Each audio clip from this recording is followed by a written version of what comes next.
All right, what's up? What's up, guys? Welcome. My name's David Huffaker. I'm a mega agent in Nashville, Tennessee, and I give mega agents options. And so I'm here with my good buddy Darryl Foust. Darryl runs Silver Bullet Lead Services. They're a ISA and lead generation company. Darryl, why don't you tell us a little bit about yourself, introduce yourself. Our topic today, guys, before Darryl hops in, I wanted to pick Darryl's brain around AI. There's a lot of conversations going on around artificial intelligence, how to use it in business, how to use it in the real estate space. And Darryl, I know you took a deep dive off the deep end this time last year and really been kind of gobbling it up as fast as possible. So real quick, fill us in, introduce yourself, and then tell us about your journey in AI. Yeah, hey guys. Again, my name is Darryl Foust. I'm with Silver Bullet Lead Services. Been with the organization for a little over 3 years now. Prior to that, I've been in the corporate world, doing a lot of inside sales for a lot of Fortune 500 companies, doing inside sales from travel to healthcare to working at Lyft, to different major organizations. So it definitely started out on the phone, worked my way up through management and executive positions. So yeah, definitely knowledgeable around inside sales. Yeah. Awesome. So Yeah. you and I have been in business together. It's funny. We've known each other for 15, 20 years. And I've kind of watched that journey happen, and you lead my inside sales team, right? Your company does. And I always appreciate the value you guys add there. But about maybe a little less than a year ago, I know you came to me and kind of said, hey, I think this AI thing is going to be disruptive. I think that, no one's really paying attention. And I think that we can use it to get ahead. We can use it to digest and understand what impact it's going to have on the real estate space. Yeah. So tell me about that. Number one, what made you interested in the AI piece? What made you, take the leap of faith when a lot of other people, especially us as agents, are just busy doing a lot of things at the moment? What piqued your interest on it, and what did you do over the last few months to kind of bring yourself up to speed? Yeah, it's great. Yeah, to your point, about a year ago, I was just being in inside sales. AI is around talking and got my attention, and I was like, you know what? If I don't start to learn inside sales, somebody's going to beat me to it, right? Like AI is here, and a lot of people talk about AI is going to take people's business, take people's jobs. I don't necessarily think that's the case, but the people that know AI will take potentially, replace, right? So I just started doing a lot of research around how do I get certified in AI? How do I start to learn AI? And it's probably spent, in all fairness, probably spent months trying to find an organization of trying to just where do I learn? Where do I turn? It's a wild, wild west. It's crazy. So I went from Harvard and UT Tech, and do I go get a degree on it, right? And just started going down all these rabbit holes, and a lot of it came back to coding. Do you know coding? Do I want to do Python? And I'm not a code guy. I don't really know how to do code, nor do I want to do code. But then I found an organization that does some training and kind of jumped in, and it was AI and marketing. Obviously, being inside sales, you work directly with marketing, but I'm true marketing person, but I definitely work with marketing a lot. And I just needed to get in. So I ended up doing an 8-week AI marketing certification. And that's where my mind was just blown, right? They were bringing in special speakers, really just working through just, overall profit, right? Really forming a profit, understanding your customer base, your profile. But through that, I started to learn a lot of tools that are out there, not just ChatGPT, but just a lot of the marketing videos, the imaging tools, Midjourney, Flux. There's just so many tools. And I remember they had a special guest in, and it literally, my jaw dropped. He was taking an image, what I refer to as just reverse engineering the image to turn around and being able to make 100 images or similar images of it. My jaw dropped, my mind blew, and I was like, this is crazy. I got to start to learn this, right? So then I ended up getting into a really cool Facebook group, AI for Entrepreneurs. That group has just been, it's the amount of knowledge in there that you can gain is just started to geek out on it, right? But then I started to get into, how do I tap into ChatGPT? How do I start to use that for efficiency opportunities? And to be quite honest with you, David, I kind of got a little intimidated because I got so squirreled, right? As you start to learn, you're like, oh, check out this tool, check out that tool, check out that tool. And you start to get squirreled and you're like, man, I could use that. But then you don't start to dive into it long enough to actually understand it. Sure. And I've had to learn to kind of just step back and say, hey, that's nice and that's cool and that's shiny. Let me just focus on this one thing, which is hard because everything is pretty cool, right? Now you can actually just tap into it more. little bit like, I mean, what I just summarizing what I hear you saying is there's a world of AI if you want to be a developer, right? The coding, the actual development of the AI tool and the AI product, right? And I think a lot of smart people in the world are out there trying to come up with their own versions and create it. It sounds like a lot like the internet, right? Remember like askjeeves.com and the Lycos or something like that. It was all these different ones back, aging myself here, but back when the internet kind of came out. So there's that version, right? The coding, the creation of it.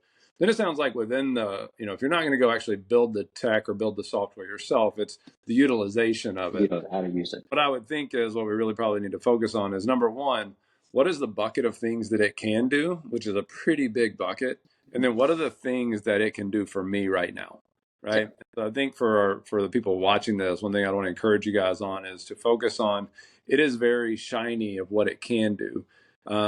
Within your space, what would be the most beneficial use first for it, and maybe start leaning into that. Darryl, let me ask this: your perception. We kind of talk about the internet, or we talk about a flash in the pan. Some people have said like, oh, are we going to look up in 5-7 years from now? Is AI really a thing? Is it is it being overhyped? What are your thoughts on it? What do you think when people say that? I think it's the topic of the day, right? Everybody's talking about it. To your point, right? But it is here. AI is here. I think we all deal with it every single day. It is here, and it's going to continue to develop. Gronk, as an example, I haven't had the opportunity to dive into Gronk. I want to, but again, that's the shiny thing. But everything is just continuing to pile up and continue to get better and better. So we need to get involved with AI. We've got to tap into it. And there's the efficiency opportunities, right? I look at AI as you can do data analytics, you can do training, you can do marketing, you can do so much with it. And being able to understand how to tie all that together is crucial, because in 5 years, that's where we're going to really need. I don't necessarily think you have to, again, do the coding, but how to use it. It's someone mentioned to me the other day, it's not the easy button, it's just an easier button, Yeah, right? And yeah. so, you know, With any industry yeah, revolution like this, you move from chaos to consolidation. And so right now we're very much in a chaos state where there's something new every day. There's some new version of it, all to the point where then all of a sudden everything gets consolidated down to a Google, right? I mean, the internet, it's first coming out, was all these places you could go, AOL, all the things, right? And everybody was trying to solve it. And then eventually it gets consolidated, companies get bought out. That's what I think for you guys out there that are mega agents leading teams, having someone within your organization or having someone leveraged within your ecosystem that you can connect with on a thing, having a Darryl that can go out and learn, sift through the 50 things to find out what are the 5 things that are useful that they can then come back to you and say, hey, here are the things I think we could use this for and impacting our business. And I'm with you, Darryl. There's so many different segments of life that this is going to impact. And you use it a lot for marketing.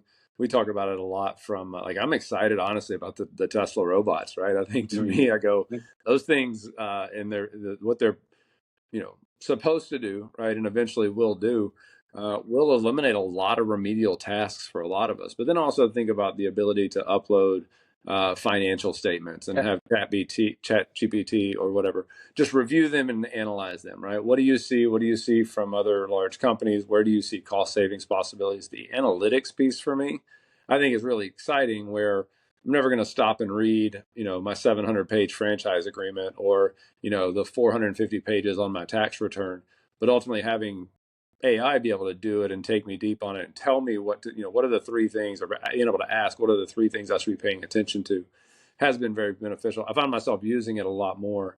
What are you seeing? What are the 3 tools maybe that you would recommend an agent at this point really be focused on?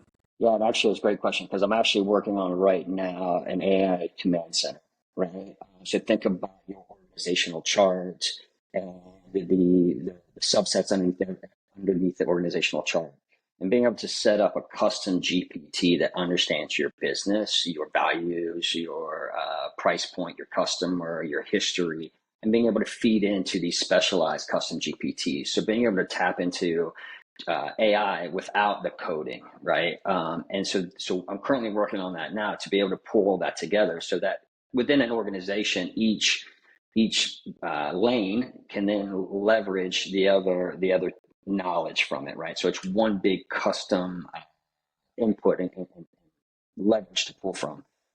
So being able to get ChatGPT and use it to that level will really start to set people apart. And So do you it's think actually, we have, just for my and your world, right? I mean, we'll have a level 8 GPT at some point yes, yeah, and be able to function within operations and lead generation and marketing and absolutely. Absolutely. So being able to have an organizational chat GPT that tells you what our value statement is, being able to tell the history of David, history of level 8, to the history of, who my aspect of it, just bring it all together. And then having a piece for inside sales, piece for HR, piece for elite top ops, right? A piece for training. And each and every person within that organization can leverage that. So that's it's P&L, drop in your P&L, right? So it's literally taking everything in and rolling it up together, again, without code, which is great. Yes, 100% we can, yeah, it's we like will have that done. drive with a Yeah. brain. Yes, 100. And it's the more you train it, right? It's, Yeah. yeah. At the end of the day, you're bringing in a new employee, and how are you training that employee? The more you train it, the better. Obviously, it takes a little bit more time. The more you're putting into it, the better it's going to output out, right? So being able to leverage every facet of your business, that's 100%. So let me ask this: we were just in Vegas together for KW's family reunion. We were Mm-hmm. you went to some AI classes, and I know some of your feedback to me was just jaw dropping, and just some of the questions that are out there. I think it validated for us that you have definitely gotten further down the path than Mm-hmm. 99.9% of the people out there. What were some of the common questions you heard in there that you kind of already knew the answer to? Maybe you could answer some of those common questions for people watching this. Yeah, I think a lot of people were just asking from a chat GPT, do I need to pay the $20 or the $200 subscription, right? I think, everybody, like, just where what value does each one bring? I think the free version is very similar in my mind. Is just going to Google and just hitting in Google, right? If you start to pay the additional subscriptions, you start to get a little bit more history, you get a little bit more training. So that's ultimately, I would tell you, everybody, it's worth $20. Go pay the $20 monthly fee. What does the $200 fee get you? Yeah, it's literally your whole organization. You can be able to bring in a lot more individuals and being able to bring that whole organization together. But I don't necessarily think you need to do that right now. It's through custom GPTs, understanding prompts. You don't really need to remember prompts. You need to understand how to submit the prompts. And then once you get prompts, you can then do custom GPTs. And when you can do custom GPTs, then you start to tie them together and get to that overall command center, AI command center. So being able to kind of just parlay each step it is key. And I think that's where everybody's just trying to understand, like, how do I tap in and tie ChatGPT to my CRM, right? Which, you and I were talking a couple of days around about API and Zapier. And that's where a lot of people get intimidated. But being able to wrap that together without the code is even, somebody, really easy that doesn't know code can actually really leverage it together. Yeah, I think that's Yeah. awesome. I'm excited to see what you do just for our Yeah. organization. But guys, if any of you know me, I mean, my MO is typically to learn something, master something, and leverage something. And as we've gotten bigger and started running faster and have this great leadership team of people and really CEOs of companies like Darryl here, we definitely recognize the ability to just leverage it. I don't necessarily have to master it anymore. And to me, like, that's the coolest thing about some of the platforms and some of the partnerships out there is the mastering piece of it. As you get, when you're at the bottom and you're building, you can master a lot of things really quick and you'll be able to start leveraging them and you start to build your organization, easily growing to a 25 to $50 million organization through simple clarity of organization, right? Just knowing what you're doing. Then beyond that, as you start, the things that you have to master become more difficult. It's really hard to start mastering everything. And so that's where I appreciate you and your acumen, and really just, it wasn't even on my radar other than what every other agent is doing right now of going like, hey, write my listing for me, right? Sure. So Sure. one of the on our team this morning, excuse me, talking more about, hey, I'm starting at the Nashville airport and I need to go show 4 houses. Yeah. Here's the addresses, map it out for me, right? The very Right. basic things that we're probably all using it for. I appreciate what you're doing of the nuances of being able to integrate it with a CRM, being able to understand actual chat functions on a website, right? How Sure. do we find the data within our own CRMs? This is stuff that we've all been paying thousands of dollars for over the last decade, for someone to, hey, go analyze the data and show me the hand raisers, right? Who Yes. is most likely, based off of all the data points out there on a household, to move next, right? And that's what I think excites a lot of us when it comes to the lead generation part of it. What are some other questions that you heard while you were in Vegas that kind of stood out to you? Um, just overall how to go, like we didn't really start to talk a lot about marketing, right? I think that's a long piece, right? David, you and I talked around just the email aspect, right? Of really how to take your current campaigns and being able to, what I refer to as, put them on steroids, right? Start to stand out a little bit, right? How to actually do that. And like I was saying, from data analytics to the training to the campaign management, all the way to marketing, and being able to tie all that together to provide one big, um, process, right? So just a lot of individuals are just trying to ask how they even start. And I would just tell you, you got to get in. You just got to get in. Don't be so, like I said, squirreled, right? Just start to really drive in to get in there. The prompting piece, the more you can actually, a lot of questions are around how do I get a good prompt, right? We were kind of showing a basic prompt versus a really good prompt. And so really being able to understand how to prompt. And again, you don't really need to memorize prompts. You just need to understand the framework of being able to do prompts. So a lot of questions are around prompts, right? Well, and if you're like, if every other agent is like me, my brain just started thinking about what I had for lunch and what I'm going to do this weekend. I go like, I really just need a Darryl, right? I just need someone that's focused on it, that understands what's going on with it, that's alerting me to the high level pieces, and is behind the scenes kind of understanding the ins and outs of what should we do next. I mean, for me as a CEO, my first question, Daryl's like, show me how to get 12 more closings in the next 12 out of using this, right? Let's make that our priority. Or show me how to repurpose the employees that I have, where we can leverage That's exactly remedial tasks, right? Or redundant tasks that are just being done from a reporting standpoint, a number collection and tracking standpoint. A lot of us are using VAs from around the country or around the world. And you go like, a lot of that ought to be able to be done. And hopefully we can find ways to repurpose those jobs into supporting the AI research, supporting prompting and pieces like that. If you could fast forward 12 months from now and say, here's where I hope we are on this journey, personally for us, right, for you and I as a platform organization and being able to serve mega agents, what is your vision for that? Yeah, taking out the standard processes, those processes that happen every single time, right? The sending out the email, the appointment email, the text messages, all of that, taking that out. So to your point, taking your staff and moving them to where you really need them, which is building relationships, right? That's it. Not taking the time to, fill out a document or to send out an email, right? So in 12 months from now, if we can take 30% of our overall process and automate that, and use that 30% to actually gain better relationships and extend your outreach, you will get your 12 more closings without a doubt, right? And while saving money, right? So Let me ask this: in the ISA world, do you see a day where AI replaces ISAs?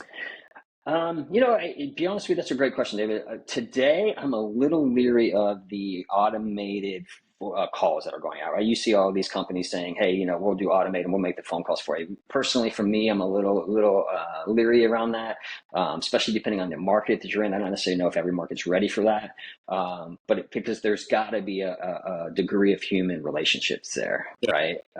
So I don't necessarily think, for me, I don't necessarily think that's my priority. It's around the actual piece of the process, right? Taking what can be cut out, automated, and then turning around and using your manpower elsewhere, right? Yeah. I hope with the, I think about the ISA piece and I go back to, if my specialty is hitting the high outside pitch, AI just gets me more high outside pitches. It just gets me the right at bats where I'm not having to sift through over and over and over again, which does still keep the human element in, which actually should make the ISAs more efficient, which actually should allow them to make more money in the long run because you have some type of automation or intelligence running behind the scenes so that it automatically pushes the cream rises to the top. Absolutely. And that's where your human touch piece comes in, hopefully allowing the human touch piece to operate deeper in the funnel and allowing the AI to operate higher in the funnel to just create the efficiencies and streamline. I think that's the ultimate goal of where I think most of us would love to see this going.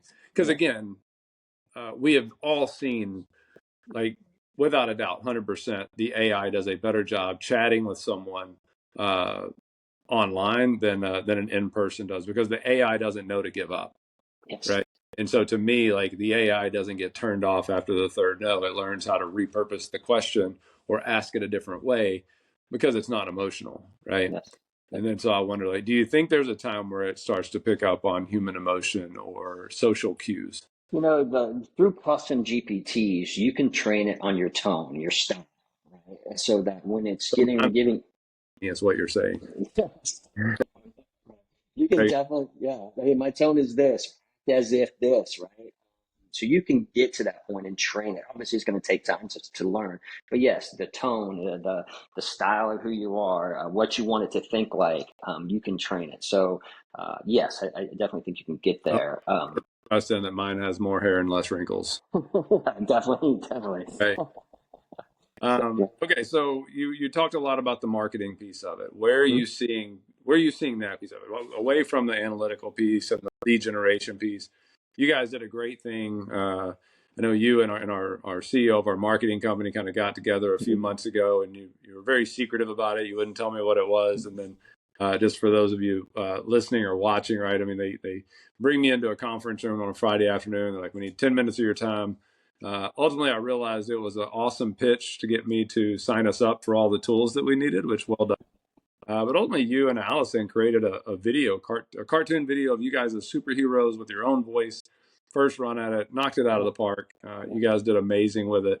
But where do you see? I mean, that was really cool. I'm sure we could probably find that and share it at some point. But ultimately, where do you see that going for the real estate space, other than just us being able to polish? Like, I don't put a post on social media anymore without going to Chat GPT and saying, write a hook for blah, blah, blah, blah, right? And add emojis and those pieces. But outside of that, how do we use it? What's the best practices? Yeah, I mean, through marketing, I think you got to think about today's world. How are you using marketing from your emails to just straight images, right? From an agent perspective, the conversations that I've had with agents are, I take my profile picture and do something with it. How do I catch attention, right? I think everybody's around social media catching people's attention. So being able to take your basic video, basic image, and making it fun, right? And for me, it's just how do I stand out? It may not generate me business, but do I leave a lasting impression based on that, right? So if it's a video, if it's a picture of somebody waving, if it's a tiger jumping up on top of somebody, right? To your point, it's the animated videos that to put together. It's just something to be able to help stand out and build your brand a little bit. If I got an email and something was happening, I might not be interested at this particular time of point, but I might go to my friend and go, "Hey, I just got this random email. It's kind of crazy. Oh yeah, who was it? It was this XYZ real estate team, right?" So it just opens up additional conversation, and I think that's where AI can help us with the marketing piece. Is just standing out even more. It's challenging. Social media is challenging. Everybody's doing it, right? Like, how do you stand out more? And that's really tapping in and being creative. And I think AI allows you to be well beyond your creativity that you normally would think through when you're doing images and videos. Yeah, I Where know you think, said that he was using he had several AIs open as he was kind of refining and working on his recent book. And he said, the ease of use there was so nice because it didn't matter if it was 2 a.m. or if it was whatever. He could ask a couple of different ways and have conversations with it, ultimately to kind of drill down as research assistants and things like that. For me, with marketing, the biggest piece that I've seen in it is just treat it as if it is your marketing assistant. And if you ask it and go, hey, when doing this, what do you see as best practices across Instagram, right? What do you see as, when A/B test two different versions and give me the feedback on which one's most likely to have the highest return, right? What keywords should I be using? What are, go ask, right? Somebody right now, go pull up Chat GPT and ask it, like, what are the most viral videos on Instagram for top real estate agents, right? And you're going to get the guy running through the house really fast and jumping around, right? You're going to get the luxury walkthroughs and you're going to see what gets the most likes. But just using it as your research assistant rather than guessing at what we're doing, guys, I think it's important that ask Chat GTP or Chat GPT. Always hard to get it out on camera. What are the best practices? What is it seeing? And then use the analytics, right? Go and post various forms. Go and upload your picture and say, hey, I need an open house post for this house for this weekend at these times, and then refine it, right? And refine it and get the feedback.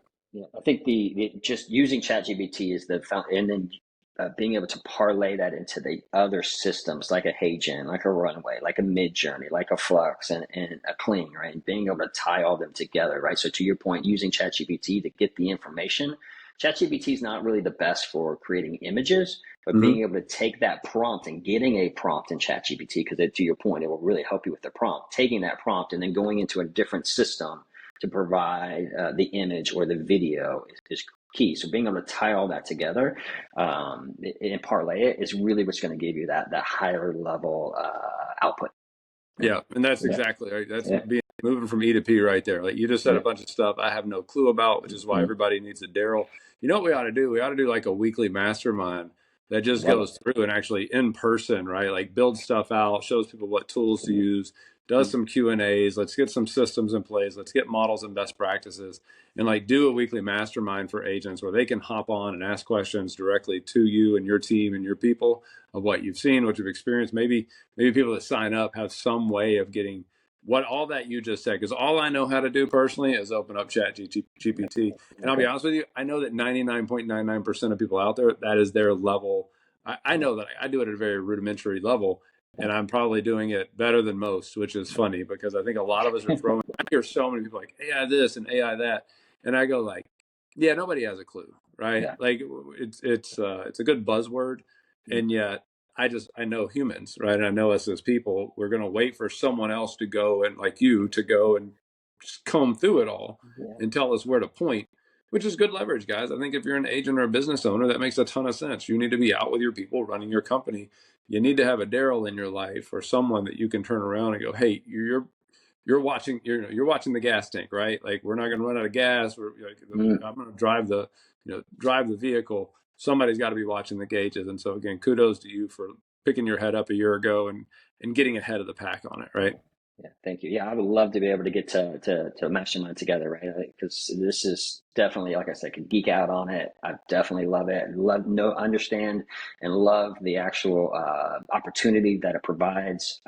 So yeah, 100%. I would love to do that and be able to share what I know, learn through everybody as well, right? Because it's an ongoing industry that's changing every single day. So staying ahead of it is the challenge. Let alone just having the got to get in. Just I would tell anybody, just get in. Right, Do you start think it's start to learn. compartmentalized down where it's, every single company out there has their own version of it and it's going to get disconjointed because none of them like really connect or talk to each other, very much to how we see our industry now. You got Mhm. one CRM, you got another person providing leads, you got something going for your database, you've got, Google Workspace for one thing. Some people are using like there's Yeah. 4,000, half of us using monday.com, half of us using, GroupMe, like all the things. Is Hmm. that what AI ends up being, right? Do you have to have an advanced degree to sort through the 50, or do you think you will be able to create, or someone will be able to create a way to, consolidate all that down to one specific mouthpiece? Yeah, I mean, I think you should, right now you have Gronk, which is the new thing. You have ChatGPT, you have Perplexity, you have Claude. All of those four basically do the same thing. They provide a difference, right? So more or less, do you want a Honda? Do you want a Toyota? Right? Like which one is it? But at the end of the day, and getting the information of it is the same.